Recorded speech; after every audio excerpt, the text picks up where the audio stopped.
আমার জন্মদিনের সেরা উপহার হবে আমার ভাই তামিমের জন্য সবাই দোয়া করবে। তামিমের জন্য দোয়া করাই হবে আমার জন্মদিনের সেরা উপহার। ঠিক এরকম দুটা লাইনই আরও কিছু লেখছে, কিন্তু এই দুইটা লাইন সবার হৃদয় ছুঁয়ে গেছে। সাকিব আল হাসান বন্ধু তামিমের অসুস্থতায়, সতীর্থ তামিমে ইকবালের অসুস্থতায় এই পোস্টটাই করেছেন। এই পোস্টে লাখো কমেন্ট পড়েছে, লাখের উপরে শেয়ার পড়েছে, 1 মিলিয়নের উপরে লাইক করেছে, রিয়েক্ট করেছে, সবাই পজিটিভ। তো এখানে স্পষ্ট যে তাদের যে বন্ধুত্বর ফাটল আমরা যে গল্পটা জানি, আসলে পুরোপুরি সেটা হয় নাই।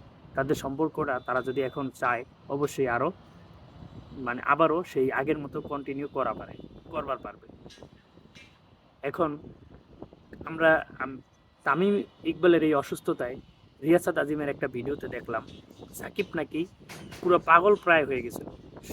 যা এর সাথে যোগাযোগ করতেছে বন্ধু তামিম অসুস্থ হয়ে গেছে, কীভাবে তাকে সুস্থ করা যায়, কীভাবে হেল্প করা যায়, কীভাবে তাকে দ্রুত আমাদের মাঝে ফিরিয়ে আনা যায়। পাগল হয়ে গেছে। এমনকি তার যেই ক্রিটিক্যাল সিচুয়েশন চলতেছে, গতকালকে তার সম্পত্তি ক্রোধ করা হয়েছে সরকার থেকে, সেটা নিয়েও সে কোনো কথা বলে না, সেটা নিয়ে তার কোনো মাথা ব্যথা নাই। তার শুধু একটাই কথা, তামিম কীভাবে সুস্থ হবে, যে কোনো মূল্যে সে দেশও আসতে রাজি হয়ে গেছিলো কালকে, এরকম প্রস্তুতি সে নিয়ে নিয়েছিল। তো এটাই তো একটা বন্ধুর পরিচয়। বন্ধুর বিপদে বন্ধু পাগল হয়ে যাবে, বন্ধুকে সাহায্য করার জন্য এগিয়ে যাবে, এটাই তো প্রকৃত বন্ধুত্ব, তাই না? আমরা হয়তো মিডিয়ার অতিরঞ্জিত সংবাদ, ভক্তদের বাড়াবাড়ি, অথবা তৎকালীন বোর্ড সভাপতি পাপনের মিডিয়ায় সরাসরিভাবে বলা যে সাকিব তামিমের বন্ধুত্বটা আগের মতো নাই, কিন্তু সেটা আসলে পুরোপুরি যায় না। কারণ অনেক সময় অনেক সম্পর্কের মাঝে বাধা আসে, ঝড় আসে, বৃষ্টি আসে, একটা সময় কিন্তু সেই সম্পর্কটা আবার জোড়া লাগে। তো সাকিব তামিমের সম্পর্কটা হয়তো তামিমের এই অসুস্থতায় হয়তো সেই জোড়া লাগানোর একটা মাধ্যম হয়ে গেছে। সাকিব তার বন্ধুত্বের হাতটা বাড়িয়ে এগিয়ে আসছে।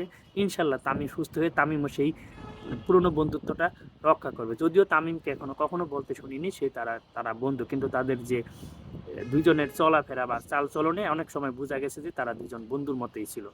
যেমন তারা একসাথে বনানীতে পাশাপাশি এলাকায় পাশাপাশি ফ্ল্যাটে থাকছে, বিদেশ সফরে তারা একই সাথে থাকছে, তারা এদিক সেদিক দুষ্টামি করে বেড়াইছে, সব কিছু তারা করছে যেটা বন্ধু বন্ধু হয়ে করে।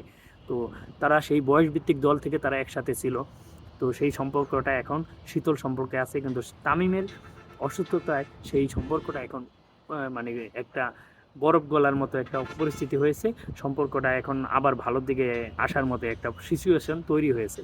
তো আশা করব তামিম সুস্থ হয়ে তাদের সম্পর্কটা আবার সেই আগের মতো করে নিবে, যেটা করে নিলে বাংলাদেশ ক্রিকেটের জন্যই মঙ্গল। তারা দুজন যদি একসাথে কাজ করে, অবশ্যই তারা দুজন মেধাবী, বাংলাদেশের সর্বকালের সেরা ক্রীড়াবিদদের একজন তারা, বাংলাদেশ সেরা ক্রিকেটারদের একজন তারা, পাণ্ডবের মূল স্তম্ভ তারা দুজন। তো এখানে আমরা এটা মেনে নিতে পারি যে তারা দুজন যদি একসাথে কাজ করে, একসাথে বিসিবির হয়ে কাজ করে, বাংলাদেশ ক্রিকেটের জন্য কাজ করে, বাংলাদেশ ক্রিকেটের জন্য মঙ্গল, বাংলাদেশের সর্বক্ষেত্রেই একটা দৃষ্টান্ত হয়ে থাকবে যে তারা যদি তাদের মেধাটা কাজে লাগাইতে পারে। তো আশা করব তারা সেই বন্ধুত্বটা আবার জোড়া লাগাবে, তারা আগের মতো সেই সম্পর্কটা, শীতল সম্পর্ক ভেঙে একটা উষ্ণ সম্পর্ক তারা গড়ে তুলবে, এই আশাটাই করব। তাদের এই বন্ধুত্বটা আবারও চির অমর হোক, তাদের বন্ধুত্বটা বাংলাদেশ ক্রিকেটের জন্য মঙ্গলজনক হোক, এবং সাকিব যেটা হাতটা বাড়িয়ে দিয়েছে, তামিম সুস্থ হয়ে ইনশাল্লাহ তামিমও তার হাতটা বাড়িয়ে দেবে।